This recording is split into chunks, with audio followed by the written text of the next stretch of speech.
here with my man Daniel Mobley. Steady mobbing. Daniel. We're at Ponce City Farmers Market, which is at the beautiful Ponce City Market every Tuesday from 4 to 8. And Daniel here is the market manager, works for Community Farmers Markets. What else do you do for CFM? So I am the outreach manager for the Ponce City Market area, and then, as you said, I do the Ponce City Market management. So anything from booking musicians to come out here, making sure that the logistics for the farmers market, everything goes smoothly, everybody's happy. And just try to make sure that Ponce is always popping off and making sure that people aren't bothering the vendors. Yeah, like myself. Like this guy, he's always bothering the vendors. I'm distracting them from all the customers. So what was it that brought you into the food movement? Why were you attracted to this role?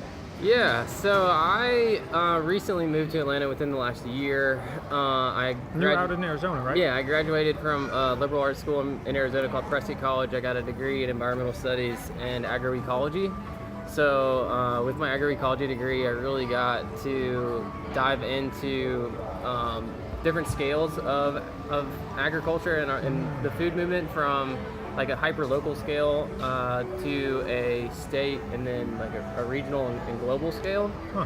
And I just got really fascinated with it. So when I decided I was going to move to Atlanta, I moved here without a job, and I was volunteering with a bunch of different organizations that were within that local food movement, like Global Growers and community farmers markets. And I started going to all the farmers markets in Atlanta and just kept volunteering. And I think they just finally realized that I wasn't going to leave them alone. And they finally, a position opened up, and I applied for it, and here I am. And they thought they were going to get Jenna's skills. Yeah, they thought, but I'm sorry.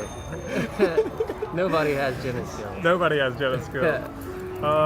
So last night, today's Tuesday, obviously, because we're here at the market. Last night, Slow Food Atlanta put on a film screening on Cheshire Bridge of the film Look and See, which was about Wendell Berry, who's one of my personal heroes.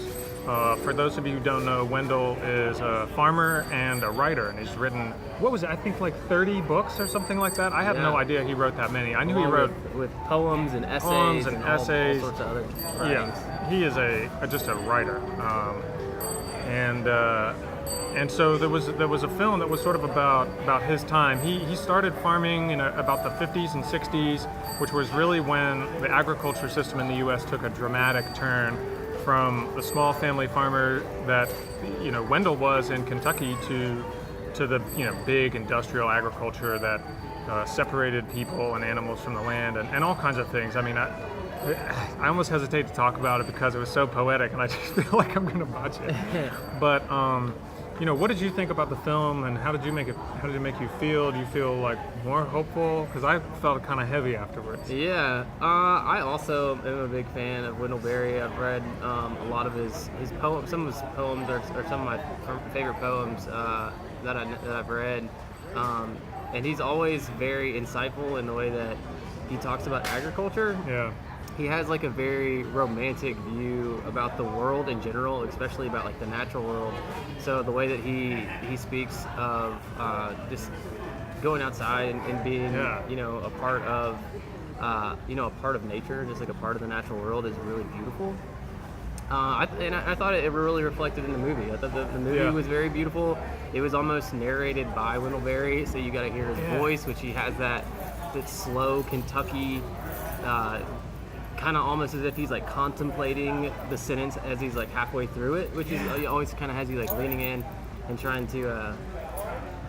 How you doing, Miss Haylene? Got a special guest here. And how are you today?